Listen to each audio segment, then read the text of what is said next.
आप सभी को राम राम। आज बनाएंगे बाज़ार से भी बेहतर, बिल्कुल सॉफ्ट और एकदम जूसी गुलाब जामुन,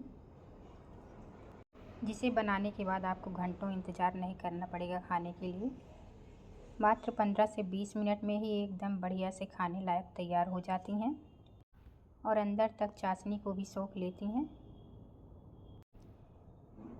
बिल्कुल आसान और एकदम परफेक्ट तरीका है ये गुलाब जामुन बनाने का। तो चलिए इस रेसिपी को शुरू करते हैं। यहाँ पर हमने छोटी वाली मूसली ले ली है और इसमें 4 से 5 इलायची डाल देंगे, हरी वाली, और इसे कूट लेंगे। और अगर आपके पास इलायची का पाउडर हो तो आपको ये प्रोसेस करने की कोई ज़रूरत नहीं है। इलायची को कूटने के बाद हम उसी बर्तन में डाल देंगे जिसमें हमें चाशनी बनानी है गुलाब जामुन के लिए।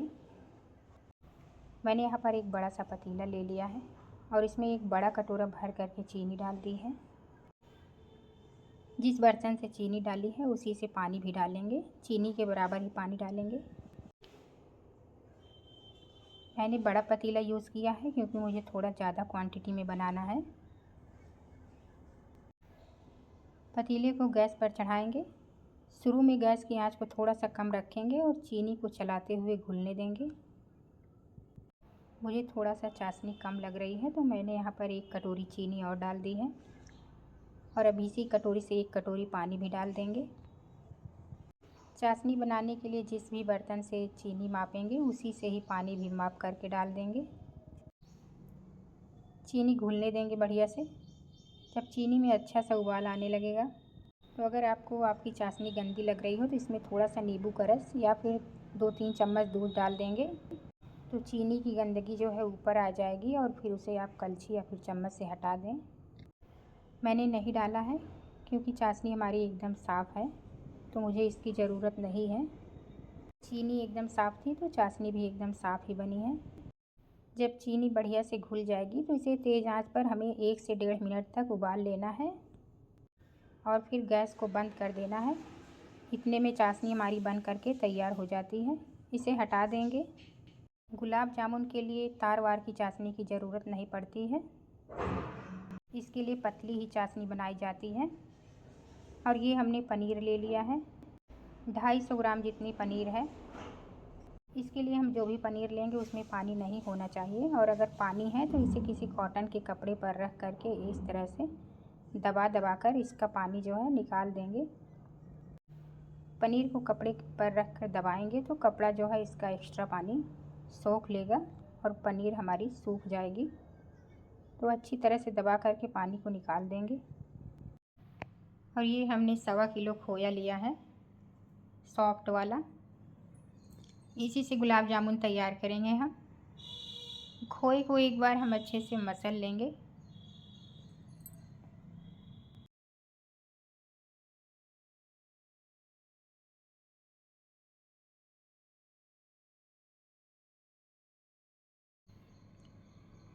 इसके बाद इसी में हम पनीर को भी कद्दूकस करके डाल देंगे।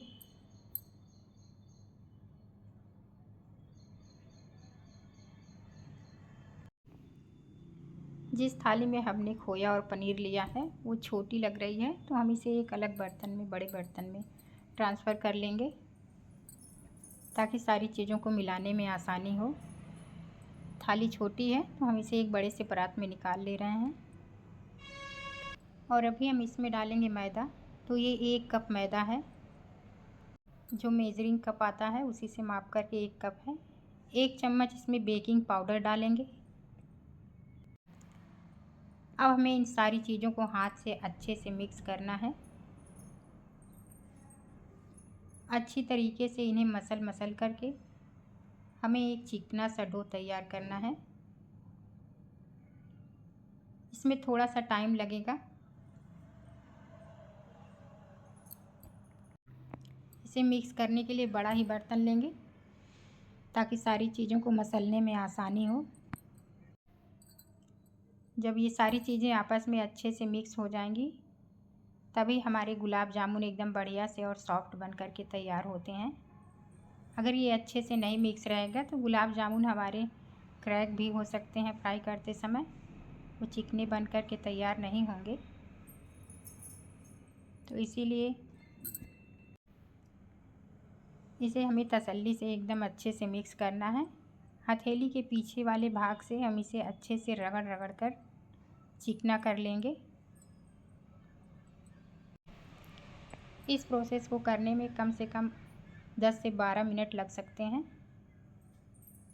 कम से कम 10 मिनट तो इन्हें ज़रूर मसलेंगे। हाथों को अच्छी तरह से पहले साफ़ कर लेंगे साबुन से। इसके बाद साफ़ कपड़े में हाथ पोंछ लेंगे और फिर हम इस प्रोसेस को करेंगे।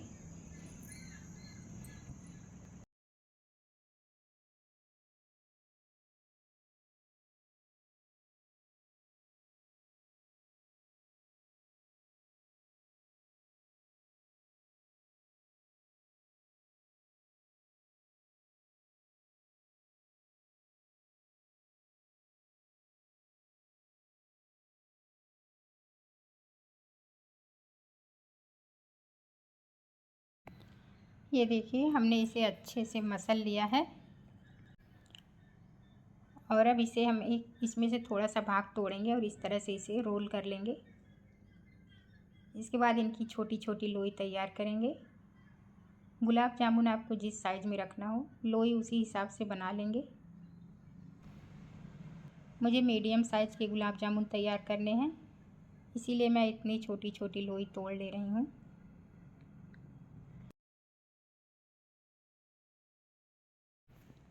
और अब हम एक लोई लेंगे और इसको गुलाब जामुन का शेप देंगे। इसे गोल करके देखेंगे। अगर ये अच्छे से चिकनी लोई गोल गोल बन करके तैयार हो जाती है तो इसका मतलब हमारा आटा एकदम परफेक्ट है गुलाब जामुन बनाने के लिए। और अगर इसमें क्रैक आ जाते हैं, ये बढ़िया से गोल नहीं हो पा रहा है, तो हमें थोड़ा सा इसे और मसलना पड़ेगा।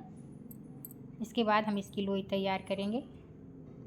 हमारी गुलाब जामुन एकदम बढ़िया से चिकने बनकर तैयार हो जा रहे हैं, इसीलिए अब हमें इन्हें मसलने की ज़रूरत नहीं है। हमने इतने सारे गुलाब जामुन बना लिए और बाकी का आटा ये हमारा रखा हुआ है। तो पहले हम इसे फ्राई करके देखेंगे। फ्राई करने के लिए चाहे तो देसी घी ले लें या फिर जो भी घी आपको पसंद हो, या फिर रिफाइंड ऑयल। गरम होने देंगे उसे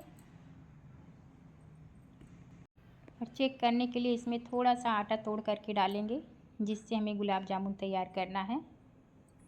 तो देखिए हमने ये आटे की छोटी सी बॉल बनाकर डाल दी है तेल में, और तेल हमारा हल्का हल्का गर्म है। इसके किनारे से बबल छूट रहे हैं। बस ऐसे ही गर्म तेल हमें चाहिए इसे फ्राई करने के लिए। इसे बाहर निकाल देंगे और अभी हम इस तेल में एक गुलाब जामुन डाल करके चेक करेंगे कि ये बढ़िया से तल रहा है या फिर नहीं। एक गुलाब जामुन हमने डाल दिया तेल में और ये धीरे धीरे सीख रहा है।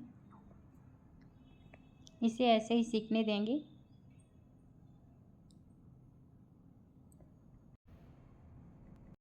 चेक करने के लिए कि कहीं ये फट तो नहीं रहा है या फिर चपटा तो नहीं हो जा रहा है।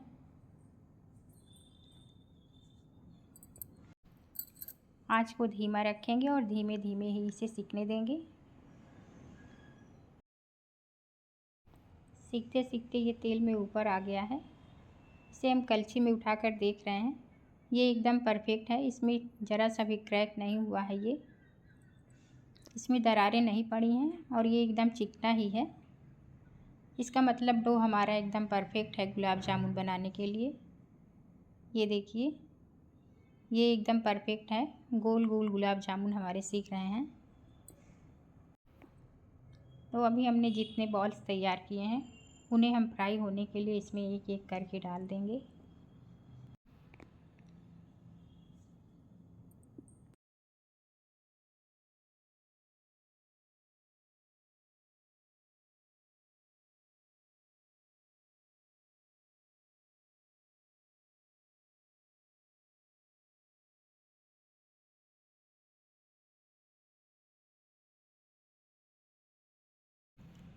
गैस की आंच को धीमा ही रखेंगे और इन्हें धीमी धीमी आंच पर ही सिकने देंगे।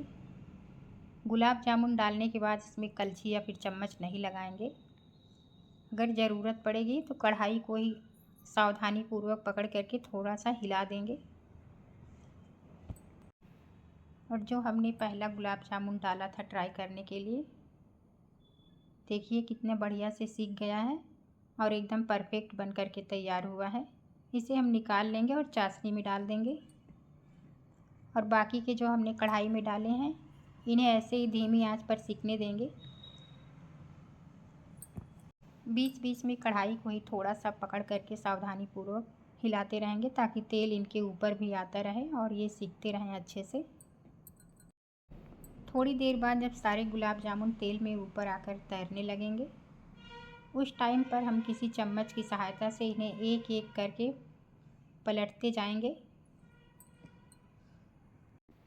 ताकि ये चारों तरफ से बढ़िया से सुनहरे होकर सिक सकें।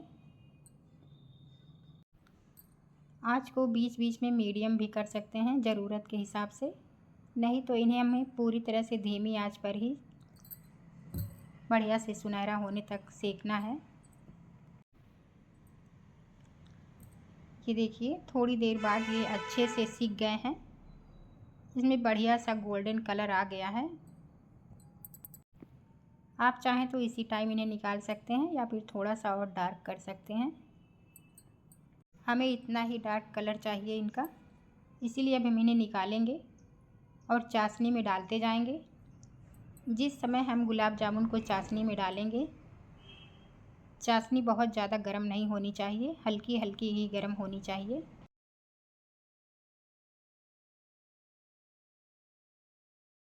सारे गुलाब जामुन फ्राई करके हमने चाशनी में डाल दिए हैं और जो बाकी का बचा हुआ है उसे भी हम ऐसे ही फ्राई करेंगे और चाशनी में डालते जाएंगे। चाशनी में डालने के बाद हमने इसे 15 मिनट के लिए ढक करके छोड़ दिया था और इन्होंने 15 मिनट में ही एकदम बढ़िया से चाशनी सोख ली है अंदर तक और एकदम सॉफ्ट और जूसी गुलाब जामुन बन करके तैयार हुए हैं। एक भी गुलाब जामुन फटा नहीं है और जिस शेप में हमने इन्हें तला था उसी शेप में है ये एकदम बढ़िया बन करके तैयार हुए हैं। तीज त्योहारों पर अगर आप भी 100% शुद्ध खाना चाहते हो तो आप भी इसी तरह से घर पर इन्हें ज़रूर ट्राई कीजिए। आपके भी गुलाब जामुन एकदम बढ़िया और जूसी बन करके तैयार होंगे। जिस तरह से ये तैयार हुए हैं एकदम सॉफ्ट और रसीले, अंदर तक चाशनी को सोखे हुए हैं। बहुत ही जल्दी इन्होंने चाशनी को सोख लिया था। ये देखिए आपको पास से दिखाते हैं कि ये कितने ज़्यादा सॉफ्ट हैं और रसीले हैं। चम्मच से तुरंत ही टूट जा रहे हैं और इनके अंदर का टेक्सचर देखिए एकदम रसीले और जूसी हैं।